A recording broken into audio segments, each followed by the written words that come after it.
ಶ್ರೀ ವಿದ್ಯಾಸಿಂಧು ಮಾಧವತೀರ್ಥ ಸ್ವಾಮೀಜಿಯವರು ನಮ್ಮ ಜೊತೆ ಇದ್ದಾರೆ. ಅವರೊಟ್ಟಿಗೆ ಮಾತಾಡ್ತಾ ಹೋಗೋಣ. ಕೆಲವೊಂದಷ್ಟು ವಿಚಾರದ ಬಗ್ಗೆ ಅವರಿಗೆ ಒಂದಷ್ಟು ಅಸಮಾಧಾನಗಳಿದೆ. ತಂಬಿಹಳ್ಳಿ ಮಾಧವತೀರ್ಥ ಮಠದಲ್ಲಿ ಅವರಿಗಾದಂತಹ ಕೆಲವು ಅನ್ಯಾಯಗಳ ಬಗ್ಗೆ ಅವರು ಮಾತನಾಡೋರು ಇದ್ದಾರೆ. ಏನು ಹೇಳ್ತಾರೆ ಎಲ್ಲವನ್ನ ಅವರ ಹತ್ರನೇ ಕೇಳಿ ತಿಳ್ಕೊಳ್ಳೋಣ. ಗುರುಗಳೇ, ಈಗ ಸದ್ಯಕ್ಕೆ ತಮಗೆ ಆ ಒಂದು ಮಠದಲ್ಲಿ ಆದಂತಹ ಅನ್ಯಾಯ ಇರಬಹುದು ಅಥವಾ ಯಾಕೆ ತಾವು ಆ ಒಂದು ಮಠವನ್ನು ತೊರೆಯುವಂಥ ಸನ್ನಿವೇಶ ನಿರ್ಮಾಣ ಆಯಿತು, ಎಲ್ಲದ್ರ ಬಗ್ಗೆ ಏನು ಹೇಳೋಕ್ಕೆ ಬಯಸ್ತೀವಿ? ಸಂಕ್ಷಿಪ್ತವಾಗಿ ಹೇಳ್ತೀನಿ.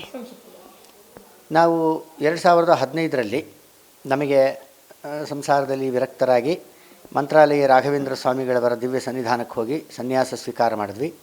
ಅಲ್ಲಿ ನಮಗೆ ತ್ರಿವಿಕ್ರಮ ತೀರ್ಥರು ಎಂಬ ಹೆಸರಿನಿಂದ ನಮಗೆ ಇವತ್ತಿನ ಪೀಠಾಧಿಪತಿಗಳು ಸುಭದೇಂದ್ರ ತೀರ್ಥರು ನಮಗೆ ಆಶೀರ್ವಾದವನ್ನು ಮಾಡಿ ಉಪದೇಶ ಮಾಡಿ ಕಳಿಸಿದರು.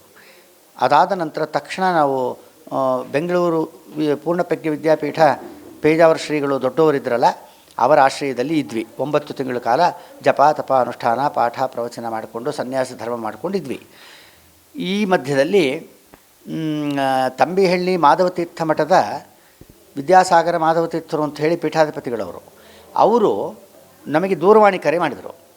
ನಾವು ನಿರ್ಣಯ ಪ್ರಶ್ನೆ ಹಾಕಿದ್ದೇವೆ ರಾಮದೇವರ ಸನ್ನಿಧಾನದಲ್ಲಿ, ಮಧ್ವಾಚಾರ್ಯರೇ ನಿಮ್ಮನ್ನು ಪೀಠಕ್ಕೆ ತಗೋಬೋದು ಅಂತ ಅಪ್ಪಣೆ ಕೊಟ್ಟಿದ್ದಾರೆ, ತಾವು ತಕ್ಷಣ ಬಂದರೆ ನಿಮಗೆ ಪಟ್ಟಾಭಿಷೇಕ ಮಾಡ್ತೀವಿ ಅಂಥೇಳಿ ಹೇಳಿ ಕಳಿಸಿದರು. ದೂರವಾಣಿ ಕರೆ ಮಾಡಿದರು. ನಾವು ಪೇಜಾವರ ಶ್ರೀಗಳವರ ಅಪ್ಪಣೆ ತೊಗೊಂಡು, ಯಾಕಂದರೆ ಅವರ ಆಶ್ರಯದಲ್ಲಿದ್ವಲ್ಲ, ಅವರ ಅಪ್ಪಣೆ ತೊಗೊಂಡು ನಾವು ತಂಬಿಹಳ್ಳಿಗೆ ಹೋದ್ವಿ. ಕೋಲಾರ ಜಿಲ್ಲೆ ಹೋದ್ಮೇಲೆ ವೈಭವದಿಂದ ಅವರು ನಮಗೆ ಪಟ್ಟಾಭಿಷೇಕ ಮಾಡಿದ್ರು. ಆವಾಗ ನಮ್ಮ ಹೆಸರು ತ್ರಿವಿಕ್ರಮ ತೀರ್ಥರು ಅಂಥೇಳಿ. ಅವರು ಪಟ್ಟಾಭಿಷೇಕ ಮಾಡಿದ ಮೇಲೆ ಆ ಸಂಸ್ಥಾನಕ್ಕೆ ಹೋದ ಮೇಲೆ ಪೀಠಾಧಿಪತಿಗಳು ಅಂತ ಆದಮೇಲೆ ಆ ಪೀಠದ ಹೆಸರನ್ನು ಕೊಡ್ತಾರೆ. ಆ ಪೀಠದ ಹೆಸರನ್ನು ಶ್ರೀ ವಿದ್ಯಾಸಿಂಧು ಮಾಧವ ತೀರ್ಥರು ಅಂತ ನಮಗೆ ಹೆಸರು ಕೊಟ್ಟರು. ಇಷ್ಟು ವಿಷಯ. ಅದಾದ ಮೇಲೆ ವಿದ್ಯಾಸಿಂಧು ಮಾಧವ ತೀರ್ಥರಾದ ಮೇಲೆ ಆ ದೊಡ್ಡವರ ಪರ್ಮಿಷನ್ ತೊಗೊಂಡು ಹೊರಗಡೆ ಎಲ್ಲ ಕಡೆಗೂ ಸಂಚಾರವನ್ನು ಮಾಡ್ತಾ ಸುಮಾರು ಕೋಟಿ ಕೋಟಿ ಕೋಟಿ ದುಡ್ಡು ಬಂತು. ಆ ದುಡ್ಡಿನಿಂದ ಬೆಳ್ಳಿ ಬಂಗಾರ, ಬಸ್ಸು, ಕಾರು, ಲಕ್ಷಾಂತರ ರೂಪಾಯಿ ದುಡ್ಡು ಇಷ್ಟೆಲ್ಲ ಮಾಡಿ ಕೊಟ್ವಿ. ಇಷ್ಟಿದ್ದರೂ ಕೂಡ ಅವರಿಗೆ ಯಾವುದೂ ಸಮಾಧಾನ ಇಲ್ಲ. ಇದು ಅಸೆಟ್ ವಿಷಯ. ಇಷ್ಟು ಅಸೆಟ್ ಮಾಡಿದರೂ ಕೂಡ ಒಂದು ದಿನ ಸಂತೋಷದಿಂದ ನನ್ನನ್ನು ಅವರು ಮಾತಾಡಿಸಲಿಲ್ಲ, ನನ್ನ ಬಗ್ಗೆ ಅಭಿಮಾನ ಪಡಲಿಲ್ಲ. ಆದ ಕಾರಣ ಅದು ಒಂದು ಕಾರಣ. ಇನ್ನೊಂದು, ವಿದ್ಯಾವಂತರ ವಿಚಾರ ಬಂದಾಗ ಎಲ್ಲ ವಿದ್ವತ್ ಸಭೆಗಳಲ್ಲೂ ಕೂಡ ನಾವು ಸಕ್ರಿಯವಾಗಿ ಮಾಧವತೀರ್ಥರ ಸಂಸ್ಥಾನದಿಂದ ಪ್ರತಿಯೊಂದು ನಮ್ಮ ಮಾಧ್ವ ಮಠಗಳಲ್ಲಿ ವಿಶೇಷವಾಗಿ ನಮಗೆ ಆಗುವ ದೊಡ್ಡ ದೊಡ್ಡ ಕಾರ್ಯಕ್ರಮಗಳಂದರೆ ನ್ಯಾಯಸುಧಾ ಮಂಗಳ ಅಂತ ಒಂದು ದೊಡ್ಡ ಕಾರ್ಯಕ್ರಮ ಆಗುತ್ತೆ. ಆ ನ್ಯಾಯಸುಧಾ ಮಂಗಳ ಯಾವ್ಯಾವ ಮಠಗಳಲ್ಲಿ ಆಗಿದೆಯೋ ಆ ಮಠದವರೆಲ್ಲ ಕರೆದು ನಮ್ಮನ್ನು ವಿಶೇಷವಾಗಿ ಸನ್ಮಾನಿಸಿ ವಿದ್ಯಾವಂತರು ಅಂತ ಹೇಳಿ ನಮಗೆ ಪ್ರಶಸ್ತಿಗಳನ್ನೇ ಕೊಟ್ಟಿದ್ದಾರೆ. ಇಂಥ ಪ್ರಶಸ್ತಿಗಳೆಲ್ಲ ಮಠಕ್ಕೆ ಬಂದಿದೆ. ಉಡುಪಿಯಿಂದ ಬಂದಿದೆ, ಉಡುಪಿ, ಮಂತ್ರಾಲಯ, ಹೀಗೆ ಬೇರೆ ಬೇರೆ ಊರುಗಳಿಂದನೂ ಬಂದಿದೆ. ಹೀಗಿದ್ದಾಗ ಸಂತೋಷ ಪಡಬೇಕಾಗಿತ್ತು ದೊಡ್ಡ ಸ್ವಾಮಿಗಳು. ಅವರಿಗೆ ಸಂತೋಷ ಪಡಲಿಲ್ಲ. ಅವರು ಒಂದು ದಿನ ನಮ್ಮನ್ನು ಸಂತೋಷವಾಗಿ ಮಾತಾಡಿಸ್ಲಿಲ್ಲ. ಬಂದಿರೋ ಕೀರ್ತಿಯನ್ನು ನೋಡಿ ಸಂತೋಷ ಪಡದೆ ಒಂಥರ ಅಸೂಯೆ ಪಡುವ ರೀತಿಯಲ್ಲಿ ನಡ್ಕೊಂಡ್ರು. ಅದರ ಜೊತೆಗೆ ಅವ್ರ ಮಗ ಸಮೀರಾಚಾರ ಅಂತ ಇದ್ದಾರೆ. ಆ ಮನುಷ್ಯಾಂಕರು ನನ್ನ ಬಗ್ಗೆ ಸಂಪೂರ್ಣ ನೆಗೆಟಿವ್ ಆಗೇ ಇದ್ದರು. ಅವರು ವಿದ್ಯಾ ಆಗಿರ್ಬೋದು, ಸಂಪಾದನೆ ಮಾಡಿ ತಂದು ಮಠಕ್ಕೆ ಹಾಕ್ತಾ ಇರೋದಾಗಿರ್ಬೋದು, ಇದರ ಮಧ್ಯದಲ್ಲಿ ನಮಗೆ ಸಾಕಷ್ಟು ಟ್ರಾನ್ಸಾಕ್ಷನ್ಸ್ ಇರೋದ್ರಿಂದ ನಾವು ವಿದ್ಯಾಸಿಂಧು ಮಾಧವ ತೀರ್ಥರು ಅಂಥೇಳಿ ಅಕೌಂಟ್ ಇತ್ತು. ಆ ಅಕೌಂಟನ್ನು ಓಪನ್ ಮಾಡೋದಕ್ಕೆ ದೊಡ್ಡವರೇ ಪರ್ಮಿಷನ್ ಕೊಟ್ಟಿದ್ದು ಲೆಟ್ರ್ ಇದೆ. ಅದನ್ನು ನಾವು ಕೋರ್ಟಿಗೆ ಸಬ್ಮಿಟ್ ಮಾಡಿದ್ದೀವಿ. ಇರಲಿ, ಅವರ ಪರ್ಮಿಷನ್ ಕೊಟ್ಟ ಮೇಲೆ ನಮ್ಮ ಅಕೌಂಟಿಗೆ ನಮ್ಮ ಯೋಗ್ಯತೆಯನ್ನು ನೋಡಿ, ಪಾಂಡಿತ್ಯವನ್ನು ನೋಡಿ, ವಿದ್ಯೆಯನ್ನು ನೋಡಿ ಎಲ್ಲ ಪ್ರವಚನಗಳಿಗೆ ಕರೆಸಿ ಪ್ರವಚನ ಕಾಣಿಕೆ, ಪಾದ ಕಾಣಿಕೆ, ಪೂಜಾ ಕಾಣಿಕೆ ಅಂತ ನಮಗೇನು ಕೊಡ್ತಾಯಿದ್ರು, ನಮ್ಮ ಪರ್ಸ್ನಲ್ ಅಕೌಂಟಿಗೆ ಬರ್ತಾಯಿತ್ತು ದುಡ್ಡು. ಆ ಅಕೌಂಟಿಂದ ಬಂದಿರೋ ದುಡ್ಡನ್ನೇ ನಾವು ಮಠಕ್ಕೆ ಕೋಟಿ ಕೋಟಿ ಕೋಟಿ ಮಾಡಿದ್ದು. ನಮ್ಮ ಪರ್ಸ್ನಲ್ಲಾಗಿ ನಾವು ಆ ನನ್ನ ಅಕೌಂಟಲ್ಲಿರೋ ದುಡ್ಡನ್ನು ನಾವು ಪರ್ಸ್ನಲ್ಲಾಗಿ ನಾನು ಯೂಸ್ ಮಾಡ್ಕೊಂಡಿದ್ದೀನಿ, ಇಲ್ಲ ಅಂತ ಹೇಳೋದಿಲ್ಲ. ಅದು ನನ್ನ ಸಂಪಾದನೆ ಆದ್ದರಿಂದ. ಆದರೆ ಮಠದ ಅಕೌಂಟಿನಿಂದ ನಾನು 1 ರೂಪಾಯಿ ಮುಟ್ಟಿಲ್ಲ. ಇವರು ಹಾಕಿರುವ ಅಪವಾದ ಏನು ಅಂದರೆ, ಮಠದ ದುಡ್ಡನ್ನೇ ಇವರು ಅಪ್ರೋಪ್ರಿಯೇಟ್ ಮಾಡಿದ್ದಾರೆ, ಮಠಕ್ಕೆ ಮೋಸ ಮಾಡಿದ್ದಾರೆ ಅಂತ ಸುಳ್ಳು ಕಂಪ್ಲೇಂಟು, FIR, ಚಾರ್ಜ್ ಶೀಟು ಎಲ್ಲ ಹಾಕಿಸಿ ಏನೇನು ಗಲಾಟೆ ಮಾಡಿಬಿಟ್ರು. ಒಂಥರ ಗುಂಡಾಗಿರಿ ಲೆವೆಲಲ್ಲಿ ನಮ್ಮನ್ನು ಮಠದಿಂದ ಆಚೆಗೆ ತಳ್ಳಿಬಿಟ್ರು. ಮಠದ ದುಡ್ಡನ್ನು ತಾವೇ ಉಪಯೋಗಿಸಿ 1 ರೂಪಾಯಿ ಇಲ್ಲ. ಆದರೆ ಮಠಕ್ಕೆ ಏನು ಇನ್ಕಮ್ ಬರ್ತಿತ್ತು ಅದಕ್ಕೆ ತಮ್ಮ ನನ್ನ ಅಕೌಂಟಿಂದ ಹೋಗ್ತಿತ್ತು. ನಮ್ಮ ಪರ್ಸ್ನಲ್ ಅಕೌಂಟಿಂದ ಹೋಗ್ತಿತ್ತು. ಮಠದ ಅಕೌಂಟು ನಮ್ಮ ಅಕೌಂಟು ಜಾಯಿಂಟ್ ಮಾಡಿರಲಿಲ್ಲ ಅವರು. ಏನೇ ಸಂಪಾದನೆ ಆದರೂ ನಮ್ಮ ಪರ್ಸ್ನಲ್ ಅಕೌಂಟಿಗೆ ದುಡ್ಡು ಬರ್ತಾಯಿತ್ತು. ಅದು ನಮ್ಮ ಶ್ರಮದ ಸಾಧನೆ, ನಮ್ಮ ಶ್ರಮದ ಸಂಪಾದನೆ. ಆದರೂ ನಾವು ಆ ಸಂಸ್ಥಾನಕ್ಕೆ ಅಧಿಪತಿಗಳಾದ, ಮುಂದೆ ಉತ್ತರಾಧಿಕಾರಿಗಳಾದ ಕಾರಣ ನಾವು ನಮ್ಮ ಮಠ ಅಂಥೇಳಿ ಅಭಿಮಾನದಿಂದ ಎಲ್ಲ ನಾವು ಮಾಡಿದ್ವಿ ಕೋಟಿಗಟ್ಟಲೆ. ಅವರು ಮಾಡಿಸಿಕೊಂಡಂಥ ಗುರುಗಳು ಸಂತೋಷ ಪಡಲಿಲ್ಲ, ಆಶೀರ್ವಾದ ಮಾಡಲಿಲ್ಲ, ನಮಗೆ ಪ್ರೀತಿನೂ ಮಾಡಲಿಲ್ಲ. ಓಕೆ, ತಾವು ಮಠವನ್ನು ಬಿಟ್ಟು ಬರೋಕ್ಕೆ ಮುಖ್ಯವಾದಂಥ ಕಾರಣ ಏನು ಅಂತ? ಯಾಕೆಂತಂದರೆ ತಾವು ಹೇಳಿದ್ರಿ, ಸೊ ಏನು ಇನ್ಕಮ್ ಬರ್ತಾ ಇತ್ತು, ಅದಕ್ಕೆ ವರಮಾನ ಏನು ಬರ್ತಾ ಇತ್ತು ಮಠಕ್ಕೆ, ಆ ವಿಚಾರವಾಗಿ ಅವರಿಗೆ ಅಸಮಾಧಾನ ಇತ್ತು. ಅಂದರೆ ತಮ್ಮ ಒಂದು ಹೊಟ್ಟೆ ಕಿಚ್ಚು ಏನಿತ್ತು ಅನ್ನೋ ಥರ ತಾವೇನು ಹೇಳ್ತಾ ಇದ್ದೀರಾ. ಸೊ ತಾವು ಬಿಟ್ಟು ಬಂದಿದ್ರ ಬಗ್ಗೆ. ಆ ಹೊಟ್ಟೆ ಕಿಚ್ಚಿನಿಂದ ಏನಾಯಿತು ಅಂದರೆ, ಆ ಸ್ವಾಮಿಗಳ ಮಗ ಸಮೀರಾಚಾರ್ಯರು ಆ ಮಠದ ಸರೌಂಡಿಂಗ್ಸ್ ಭಕ್ತರುಗಳೇನಿರ್ತಿದ್ರು ರೆಗ್ಯುಲರು, ಆ ಭಕ್ತರುಗಳನ್ನು ಕಾನ್ಫಿಡೆನ್ಸಿಗೆ ತೊಗೊಂಡ್ರು, ಅವರ ಮನಸ್ಸುಗಳನ್ನು ಕೆಡಿಸಿದರು, ಅವರಿಗೆಲ್ಲ ನಮ್ಮ ಮೇಲೆ ಎತ್ತು ಕಟ್ಟಿದರು. ಆಮೇಲೆ ಇದ್ದಕ್ಕಿದ್ದ ಹಾಗೆ ಒಂದು 50-60 ಜನನ ಸೇರಿಸಿ ನನಗೆ ಗಲಾಟೆ ಮಾಡಿ, ನೀವು ಮಠ ಬಿಟ್ಟು ಹೋಗಬೇಕು, ಮಠದ ದುಡ್ಡನ್ನು ನೀವು ತುಂಬ ಹಾಳು ಮಾಡಿದ್ದೀರಿ, ಹಾಗೆ ಹೀಗೆ ಅಂತಂದರು. ನಾವು ಹೇಳಿದ್ವಿ, ಏನು ಮಾಡಿದ್ದೀವಿ, ಏನು ಬಿಟ್ಟಿದ್ದೀವಿ ಹೇಳ್ರಿ, ಅದಕ್ಕೆ ಎಕ್ಸ್ಪ್ಲನೇಷನ್ ನಾವು ಕೊಡ್ತೀವಿ. ಅದಕ್ಕೆ ಕೊಡೋದಕ್ಕೆ ಸಮಯ ಬೇಕು. ಈಗ ಟ್ರಾನ್ಸಾಕ್ಷನ್ ಆಗಿರೋದು ಕೋಟ್ಯಾಂತರ ರೂಪಾಯಿ, 5 ನಿಮಿಷದಲ್ಲಿ ಹೇಳ್ರಿ ಅಂದರು. 5 ನಿಮಿಷದಲ್ಲಿ ಕೋಟ್ಯಾಂತರ ರೂಪಾಯಿ ಟ್ರಾನ್ಸಾಕ್ಷನ್ ಆಗಿದ್ದು ವ್ಯವಹಾರ ಲೆಕ್ಕ ಕೊಡೋಕ್ಕಾಗತ್ತಾ? ಇದು ಮಿನಿಮಮ್ ಬೇಸಿಕ್ ಕಾಮನ್ ಸೆನ್ಸ್. ಇದು ಅವ್ರ ಉದ್ದೇಶ ಅದಲ್ಲ ಇದ್ದಿದ್ದು, ನಮ್ಮನ್ನು ಎತ್ತಿ ಆಚೆ ಬಿಸಾಡಿ ಅವ್ರ ಮಗನ ಪೀಠಕ್ಕೆ ಕೂಡಿಸ್ಬೇಕು ಅಂತ ದೊಡ್ಡ ಸ್ವಾಮಿಗಳು. ಅವ್ರ ಮಗ ಸಮೀರಾಚಾರ್ಯರು ಆ ಉದ್ದೇಶಕ್ಕೋಸ್ಕರನೇ ನಮ್ಮನ್ನು ಎತ್ತಿ ಬೀದಿ ಬಿಸಾಡಿದರು. ಹೋಗಲಿ, ನಮಗೆ ಅವರ ದುಷ್ಟತನ, ಅವರ ಒಂಥರ ಈ ಗುಂಡಾಗಿರಿ ಲೆವೆಲಲ್ಲಿ ಅವ್ರು ನಡ್ಕೊಂಡಿದ್ದು, ಅವರಲ್ಲಿ ಒಂದು ದಯ ಇಲ್ಲ, ಒಂದು ದಾಕ್ಷಿಣ್ಯ ಇಲ್ಲ, ಒಂದು ಸಾತ್ವಿಕ ಅನುಸಂಧಾನ ಗುಣಗಳು ಕಾಣಿಸ್ಲಿಲ್ಲ.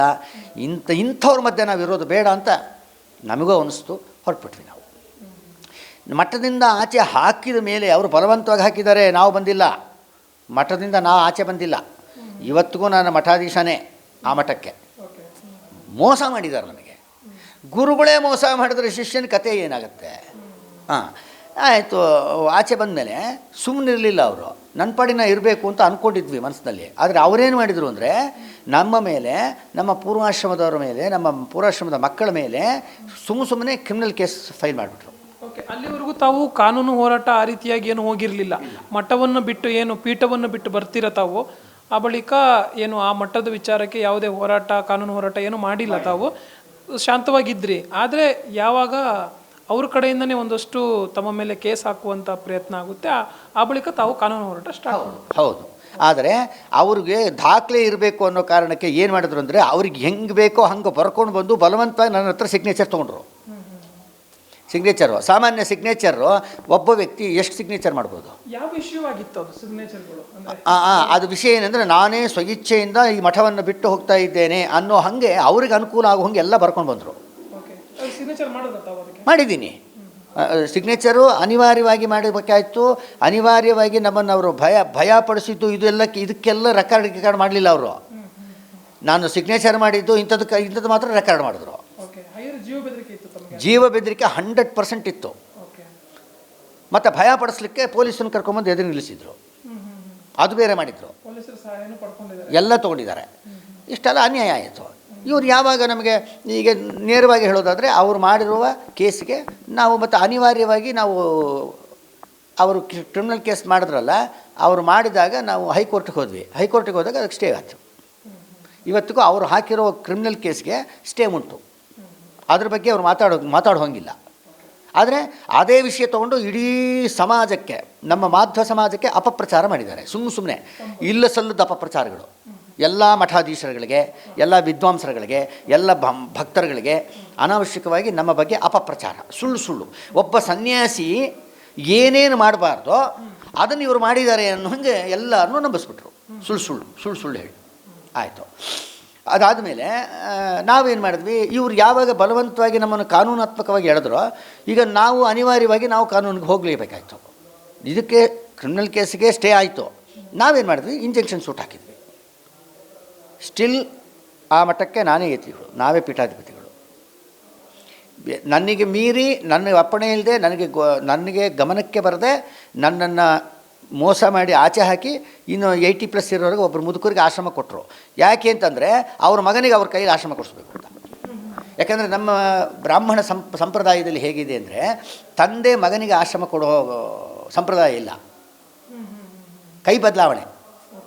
ಅದಕ್ಕೆ ಅವ್ರೇನು ಮಾಡಿದ್ರು, ಅವ್ರು ಡೈರೆಕ್ಟ್ ಅವ್ರ ಮಗನ ಕೊಡೋಕೆ ಬರಲ್ವಲ್ಲ, ಅದಕ್ಕೆ ಅವ್ರೇನು ಮಾಡಿದ್ರು, ಈಗ ನಮಗಿನ್ನೂ ಹೆಂಗು ಇವ್ರ ಕೈಲಿ ಕೊಡ್ಸೋಕ್ಕಾಗಲ್ಲ ಅಂತ ತಿಳ್ಕೊಂಡು ಸುಮ್ಮನೆ ಅವರಷ್ಟಕ್ಕೆ ಅವರೇ ಕಲ್ಪನೆಗಳು ಮಾಡಿಕೊಂಡು ಈಗ 85 ವರ್ಷದ ಮುದುಕರು ಒಬ್ಬರು ಇದ್ದಾರೆ ಅಲ್ಲಿ, ಅವ್ರಿಗೆ ಆಶ್ರಮ ಕೊಟ್ಟಿದ್ದಾರೆ. ಅವ್ರ ಕೈಯಿಂದ ಮಗನಿಗೆ ಕೊಡಿಸ್ಬೇಕು ಅಂತ ಅವರು ಕುತಂತ್ರ ಮಾಡಿದ್ದು. ಆದರೆ ಈಗ ಅವರು ದೊಡ್ಡವರು ಹೋಗಿ 4 ತಿಂಗಳಾಯಿತು. ಈಗ ನೀವು ಪೀಠಾಧಿಪತಿಗಳಾದಾಗ ಪಡೆದುಕೊಂಡಂಥ ದಂಡ ಏನಿದೆ ಅದು ಕೂಡ ತಮ್ಮ ಬಳಿನೇ ಇದೆ ಅಂತ? 100% ನಮ್ಮ ಹತ್ರನೇ ಇದೆ. ಮಾಧವತೀರ್ಥರ ಮಠದಿಂದ ಕೊಟ್ಟಂಥ ದಂಡವನ್ನು ಅಲ್ಲಿ ಏನು ಮಾಧವತೀರ್ಥರ ಮಠದ ಪರಂಪರೆಯ ಅಲ್ಲಿ ಆವಾಹನ ಮಾಡಬೇಕು ದಂಡದಲ್ಲಿ, ಆ ಮಾಧವತೀರ್ಥರ ಸಂಪ್ರದಾಯದ ಪ್ರಕಾರವಾಗಿ ಇರುವ ದಂಡವನ್ನು ನಮಗೆ ಕೊಟ್ಟಿದ್ದು ಇವತ್ತಿಗೂ ನಮ್ಮ ಹತ್ರ ಇದೆ. ಆ ತರ್ಪಣಾದಿಗಳನ್ನು ನಾವು ಮಾಡೋದು ಮಾಧವತೀರ್ಥ ಮಠದ ಪರಂಪರೆಗೆ ನಾವು ಮಾಡ್ತಾ ಇರೋದು. ಕಾರಣ ಮಾಧವತೀರ್ಥ ಮಠದ ಪೀಠಾಧಿಪತಿಗಳು ನಾವೇ ಆದ ಕಾರಣ. ಮೊನ್ನೆ ಉತ್ತರಾದಿ ಮಠದಲ್ಲಿ, ಭದ್ರಾವತಿಯಲ್ಲಿ ಉತ್ತರಾದಿ ಮಠದಲ್ಲಿ ಒಂದು ಸುಧಾಮಂಗಲ ಕಾರ್ಯಕ್ರಮ ನಡೆದಿದೆ. ಅದರಲ್ಲಿ ನಮ್ಮ ಪೂರ್ವಾಶ್ರಮದ ಮಗನೂ ಇದ್ದಾನೆ, ಪರೀಕ್ಷೆ ಕೊಡೋದರಲ್ಲಿ ಇದ್ದಾನೆ. ಆದರೆ ಅಲ್ಲಿ ಸತ್ಯಾತ್ಮ ತೀರ್ಥರು ಏನು ಮಾಡಿಬಿಟ್ರು ಅಂದರೆ, ಇವರ ಪೂರ್ವಾಶ್ರಮದ ತಂದೆಗಳು ತ್ರಿವಿಕ್ರಮ ತೀರ್ಥರು ಅಂತ ಅಂದುಬಿಟ್ರು ನಮಗೆ. ಇದು ಮೊದಲನೇದಾಗಿ ಕೋರ್ಟಲ್ಲಿ ಕೇಸಿದೆ, ಪೆಂಡಿಂಗ್ ಇದೆ. ಆ ತಂಬೆಹಳ್ಳಿಯವರು ನಮ್ಮನ್ನು ಇವರು ತ್ರಿವಿಕ್ರಮ ತೀರ್ಥರು, ಇವರು ಮುರಳೀಧರಾಚಾರ್ಯರು, ಇವರು ವಿದ್ಯಾಸಿಂಧು ಮಾಧವ ತೀರ್ಥರು ಅಲ್ಲ ಅಂತೇಳಿ ಅಪ್ಲಿಕೇಶನ್ ಹಾಕಿದರು. ಕೋರ್ಟು ಅವರ ಅಪ್ಲಿಕೇಶನ್ ಡಿಸ್ಮಿಸ್ ಮಾಡ್ತು, ತಂಬೆಹಳ್ಳಿಯವ್ರದ್ದು. ನಾವು ವಿದ್ಯಾಸಿಂಧು ಮಾಧವ ತೀರ್ಥರು ಅಂಥೇಳಿ ಪ್ಯಾನ್ ಕಾರ್ಡಲ್ಲಿದೆ ಮತ್ತು ಆಧಾರ್ ಕಾರ್ಡಲ್ಲಿದೆ. ಈ ಕಾರಣದಿಂದ ಕೋರ್ಟು ಕೂಡ ನಮಗೆ ವಿದ್ಯಾಸಿಂಧು ಮಾಧವ ತೀರ್ಥರು ಅಂತ ಅಂಗೀಕಾರ ಮಾಡಿದೆ. ಹೀಗಿದ್ದಾಗ ಇದು ಗೊಂದಲ. ಈಗ ಸತ್ಯಾತ್ಮ ತೀರ್ಥರು ಏನು ಮಾಡಿದ್ರು, ತ್ರಿವಿಕ್ರಮ ತೀರ್ಥರು ಅಂದ್ಬಿಟ್ರು. ಅಲ್ಲಿ ಸರ್ವಾಧಿಕಾರಿಗಳು ಸತ್ಯಧ್ಯಾನಾಚಾರ್ಯ ಕಟ್ಟಿ ಅಂತ, ಅವರು ಕೂಡ ತ್ರಿವಿಕ್ರಮ ತೀರ್ಥರು ಅಂದ್ಬಿಟ್ರು. ಇವಾಗ ಏನಾಯಿತು, ಗೊಂದಲ ಉಂಟಾಗ್ಬಿಡುತ್ತೆ. ಇವಾಗ ವಿದ್ಯಾಸಿಂಧು ಮಾಧವ ತೀರ್ಥರು ಅನ್ನೋದು ಲೀಗಲ್ ಆಗಿ ನಡೀತಾ ಇದೆ, ಕೋರ್ಟಲ್ಲಿದೆ, ಪೆಂಡಿಂಗಲ್ಲಿದೆ, ನಡೀತಾ ಇದೆ. ಈ ಸಂದರ್ಭವನ್ನು ಸರಿಯಾಗಿ ಅವರು ತಿಳಿಕೊಳ್ದೆ ತಂಬೆಹಳ್ಳಿಯವರ ಜೊತೆಗೆ ಮಿಂಗಲ್ ಆಗಿರ್ತಾರೆ ಅಂತ ನನ್ನ ಭಾವನೆ. ಅಂದರೆ ವಿದ್ಯಾಸಿಂಧು ಮಾಧವ ತೀರ್ಥ ಅನ್ನುವಂಥ ತಮ್ಮ ಪೀಠದ ಹೆಸರೇನಿದೆ ಅದನ್ನು ಬಳಸಬಾರ್ದು, ಇಂಟೆನ್ಷನಲಿ ಬಳಸಬಾರ್ದು ಅಂತ ಬಳಸಿಲ್ಲ ಅಂತ ಆರೋಪ. ಹೌದು. ಏನು ಅಂದರೆ ಈ ತಂಬೆಹಳ್ಳಿಯವರ ಕಡೆಯಿಂದ ಅವರಿಗೆ ಫೋರ್ಸ್ ಹೋಗಿ ಅವರು ವಿದ್ಯಾಸಿಂಧು ಮಾಧವ ತೀರ್ಥರು ಅಂತ ಹೇಳಬಾರ್ದು, ಬೇಕಾದ್ರೆ ತ್ರಿವಿಕ್ರಮ ತೀರ್ಥರು ಅಂತ ಹೇಳ್ಕೊಳ್ರಿ ಅಂತಂದು ಅವ್ರಿಗೆ ಹೇಳಿರಬಹುದು, ಗೊತ್ತಿಲ್ಲ ನಮಗೆ, ಹೇಳಿರಬಹುದು. ಆದರೆ ತ್ರಿವಿಕ್ರಮ ತೀರ್ಥರು ಅಂತ ಹೇಳೋದಕ್ಕೆ ಸತ್ಯಾತ್ಮ ತೀರ್ಥರು ದೊಡ್ಡ ವಿದ್ವಾಂಸರಿದ್ದಾರೆ, ಪೀಠಾಧಿಪತಿಗಳಿದ್ದಾರೆ, ಜ್ಞಾನಿಗಳಿದ್ದಾರೆ. ಅವರು ತಿಳ್ಕೊಬೇಕಾಗಿತ್ತು ಅದನ್ನು. ಈ ಮಠದ ವಿಷಯ ಈಗ ಅವರವರ ಮಠದಲ್ಲಿ ಬೇಕಾದಷ್ಟು ಕೇಸುಗಳಿರುತ್ತೆ, ಅದರಲ್ಲಿ ನಾವು ಇನ್ವಾಲ್ವ್ ಆಗ್ತೀವಾ, ಅದರಲ್ಲಿ ಏನಾದ್ರು ಮಾತಾಡ್ತೀವಾ, ಇಲ್ವಲ್ಲ. ಅಂದಮೇಲೆ ಇದು ಮಠಕ್ಕೂ ವಿದ್ಯಾಸಿಂಧು ಮಾಧವ ತೀರ್ಥರಿಗೂ ಇರುವಂಥ ಏನು ಕಾಂಟ್ರಿವರ್ಸಿ ಇದೆ, ಇದು ಲೀಗಲ್ಲಲ್ಲಿದೆ, ಲೀಗಲ್ಲಾಗಿ ಹೋಗ್ತಾ ಇದೆ ಅನ್ನೋ ಕಾಲಕ್ಕೆ ಕಾಂಟ್ರಿವರ್ಷಿಯಲ್ ಹೇಳಿಕೆ ಆಗಲಿಲ್ವಾ ಅದು? ಈಗ ತ್ರಿವಿಕ್ರಮ ತೀರ್ಥರು ಅನ್ನೋ ಶಬ್ದವನ್ನು ಸತ್ಯಾತ್ಮ ತೀರ್ಥರು ಆಡಿದ್ರು, ಸತ್ಯಧ್ಯಾನಾಚಾರ್ಯ ಕಟ್ಟಿ ಆಡಿಬಿಟ್ರು. ಈಗ ಏನಾಗುತ್ತೆ, ಅಲ್ಲಿ ಸಾವಿರಾರು ಜನ ಸೇರಿದ್ದಾರೆ ಭಕ್ತರು, ಸೋಷಿಯಲ್ ಮೀಡಿಯಾದಲ್ಲಿ ಲಕ್ಷಾಂತರ ಜನ ಅದನ್ನು ನೋಡ್ತಾರೆ. ಅಂದರೆ ಸತ್ಯಾತ್ಮ ತೀರ್ಥರೇ ಇವರನ್ನು ತ್ರಿವಿಕ್ರಮ ತೀರ್ಥರು ಅಂತ ಹೇಳಿಬಿಟ್ಟಿದ್ದಾರೆ. ಅಂದಮೇಲೆ ಇವರು ತ್ರಿವಿಕ್ರಮ ತೀರ್ಥರು ವಿದ್ಯಾಸಿಂಧು ಮಾಧವ ತೀರ್ಥರು ಅಲ್ಲ ಅನ್ನೋ ಕನ್ಫ್ಯೂಷನ್ ಭಕ್ತರಲ್ಲಿ ಹುಟ್ಟುತ್ತಾ ಇಲ್ಲ. ಏನೇ ಆಗಲಿ ನಾವು ಈ ಮೂಲಕ ತಿಳಿಸೋದಿಷ್ಟೇ, ಸತ್ಯಾತ್ಮ ತೀರ್ಥರು ದೊಡ್ಡ ಜ್ಞಾನಿಗಳು, ವಿದ್ವಾಂಸರಾಗಿದ್ದಾರೆ, ಪೀಠಾಧಿಪತಿಗಳಾಗಿದ್ದಾರೆ, ತಿಳುವಳಿಕೆ ಇರೋರಾಗಿದ್ದಾರೆ. ಆದರೆ ಈ ಗೊಂದಲಮಯವಾದಂತಹ ತ್ರಿವಿಕ್ರಮ ತೀರ್ಥ ಎಂಬ ಶಬ್ದವನ್ನು ಅವರು ಆಡಿರೋದರಿಂದ ಏನಾಗುತ್ತೆ ಅಂದರೆ, ನಾಳೆ ನಮಗೆ ಕೋರ್ಟ್ ಕೇಸಲ್ಲೂ ಪ್ರತಿಬಂಧಕ ಆಗುತ್ತೆ, ಸಮಾಜಕ್ಕೂ ಕೂಡ ನಾವು ವಿದ್ಯಾಸಿಂಧು ಮಾಧವ ತೀರ್ಥರು ಅಂತ ನಾವು ಹೇಳ್ಕೊಳ್ಳೋದು, ಅವರು ತ್ರಿವಿಕ್ರಮ ತೀರ್ಥರು ಅಂತ ಅವರು ಅನೌನ್ಸ್ ಮಾಡೋದು, ಇದೇನಿದು ಗೊಂದಲ? ಜನಗಳಿಗೇನಾಗುತ್ತೆ ಆವಾಗ? ಅಲ್ಲಿ ಅವರಿಗೆ ಭಕ್ತರು ಜಾಸ್ತಿ, ಜನಗಳು ಜಾಸ್ತಿ. ಅವಾಗೇನಾಗುತ್ತೆ, ನಮ್ಮ ಸ್ವಾಮಿಗಳೇ ಹೇಳಿದ್ದಾರೆ ಆದ್ದರಿಂದ ಇವರು ತ್ರಿವಿಕ್ರಮ ತೀರ್ಥರು, ಇವರು ವಿದ್ಯಾಸಿಂಧು ಮಾಧವ ತೀರ್ಥರು ಅಂತ ಕನ್ಫರ್ಮ್ ಮಾಡ್ಕೋತಾರೆ ಅವಾಗ. ಆದರೆ ಕೋರ್ಟಲ್ಲಿ ನಡೀತಾ ಇರೋದು ಲೀಗಲ್ ಪ್ರೋಸೆಸ್ ಬಗ್ಗೆ ಅವ್ರಿಗೇನು ಗೊತ್ತೇ ಇಲ್ಲ. ಅಥವಾ ತಂಬೆಹಳ್ಳಿಯವರೇ ಅವರಿಗೆ ಡಿಸ್ಟರ್ಬ್ ಮಾಡಿ, ನೀವು ಅವ್ರನ್ನ ವಿದ್ಯಾಸಿಂಧು ಮಾಧವ ತೀರ್ಥರು ಅನ್ನೋ ಶಬ್ದ ಆಡಬೇಡಿ, ಬೇಕಾದ್ರೆ ತ್ರಿವಿಕ್ರಮ ತೀರ್ಥರು ಅಂತ ಹೇಳ್ರಿ ಅಂತ ಹೇಳಿರಬಹುದು, ಗೊತ್ತಿಲ್ಲ ನಮಗೆ. ಆದರೆ ಇವರು ಯಾಕೆ ಈ ಹೆಸರನ್ನು ಹೇಳಿದರು, ಗೊಂದಲ ಸೃಷ್ಟಿ ಮಾಡಿದ್ರು, ಆ ವಿಷಯದಲ್ಲಿ ಮಾತ್ರ ಸತ್ಯಾತ್ಮ ತೀರ್ಥರ ವಿಷಯದಲ್ಲಿ ನಮಗೆ ಅಸಮಾಧಾನ ಖಂಡಿತ ಇದೆ. ಮುಂದಿನ ನಡೆ ಏನಿಲ್ಲ, ಕೋರ್ಟಲ್ಲಿದೆ, ಕೋರ್ಟಲ್ಲಿ ನಡೀತಾ ಇದೆ. ಅದು ಪೆಂಡಿಂಗಲ್ಲಿದೆ. ಅಂದಮೇಲೆ ವಿದ್ಯಾಸಿಂಧು ಮಾಧವ ತೀರ್ಥರು ಹೌದೋ ಅಲ್ಲೋ ಅಂತ ಕೋರ್ಟ್ ತೀರ್ಮಾನ ಮಾಡಬೇಕು. ಅಂದಮೇಲೆ ಕೋರ್ಟೇ ತೀರ್ಮಾನ ಮಾಡೋಕ್ಕಿಂತ ಮುಂಚೆ ಇವರು ವೈಯಕ್ತಿಕವಾಗಿ ತ್ರಿವಿಕ್ರಮ ತೀರ್ಥರು ಅಂತ ಆ ರೀತಿ ಸಾವಿರಾರು ಜನರಿಗೆ ಹೇಳಿದಾಗ ಏನಾಗುತ್ತೆ ಗೊಂದಲ. ಈಗ ಅದು ಪ್ರಮಾಣ ಆಗುತ್ತೆ. ಇವರು ತಂಬಿಹಳ್ಳಿಯವರು ಅದನ್ನು ಕ್ಯಾಶ್ ಮಾಡ್ಕೋತಾರೆ. ಸತ್ಯಾತ್ಮ ತೀರ್ಥರು ಅವರು ದೊಡ್ಡವರು, ಅವರು ಅದನ್ನು ಹೇಳಿದ್ದಾರೆ, ಇದನ್ನು ನೋಡ್ರಿ ಅವ್ರು ಹೇಳಿದ್ದಾರೆ ಅಂತ ಹೇಳಿದಾಗ ಏನಾಗುತ್ತೆ, ಸತ್ಯಾತ್ಮ ತೀರ್ಥರು ದೊಡ್ಡವರಿದ್ದಾರೆ, ಅವ್ರ ಮಠ ದೊಡ್ಡದಿದೆ, ಅವ್ರ ಮಾತಿಗೆ ತೂಕ ಇದೆ. ಅಂದಮೇಲೆ ಒಬ್ಬ ತೂಕ ಇರುವ ವ್ಯಕ್ತಿಯ ಬಾಯಲ್ಲಿ ಇವ್ರ ಹೆಸರು ತ್ರಿವಿಕ್ರಮ ತೀರ್ಥರು ಅಂತ ಬಂದಿದೆ ಅಂದಮೇಲೆ ಇವರು ಸುಮ್ಮನೆ ಇದ್ದಾರೆ ಅಂದರೆ ನಾವು ಇವಾಗ ನಮ್ಮ ಹೇಳಿಕೆ ನಾವು ಕೊಡದೆ ಹೋದರೆ, ಕ್ಲಾರಿಫಿಕೇಷನ್ ಕೊಡದೆ ಹೋದರೆ ನಾನು ಒಪ್ಕೊಂಡಿದ್ದೀನಿ ಅಂತಾಗುತ್ತೆ. ಸ್ಟಿಲ್ ನಾವು ತಂಬಿಹಳ್ಳಿ ಮಾಧವತೀರ್ಥ ಮಠದ ಪೀಠಾಧಿಪತಿಗಳೇ, ವಿದ್ಯಾಸಿಂಧು ಮಾಧವತೀರ್ಥರೇ, ತ್ರಿವಿಕ್ರಮ ತೀರ್ಥ ಅಲ್ಲ. ಎಸ್ ವೀಕ್ಷಕರೇ, ಇದಿಷ್ಟು ಶ್ರೀ ವಿದ್ಯಾಸಿಂಧು ಮಾಧವ ತೀರ್ಥ ಸ್ವಾಮೀಜಿಗಳ ಮಾತು. ಕ್ಯಾಮರಾ ಪರ್ಸನ್ ರಿಯಾಜ್ ಜೊತೆ ಜಾಯ್ ಲೈಗೌಡ್, ರೆಬೆಲ್ ಟಿವಿ, ಬೆಂಗಳೂರು.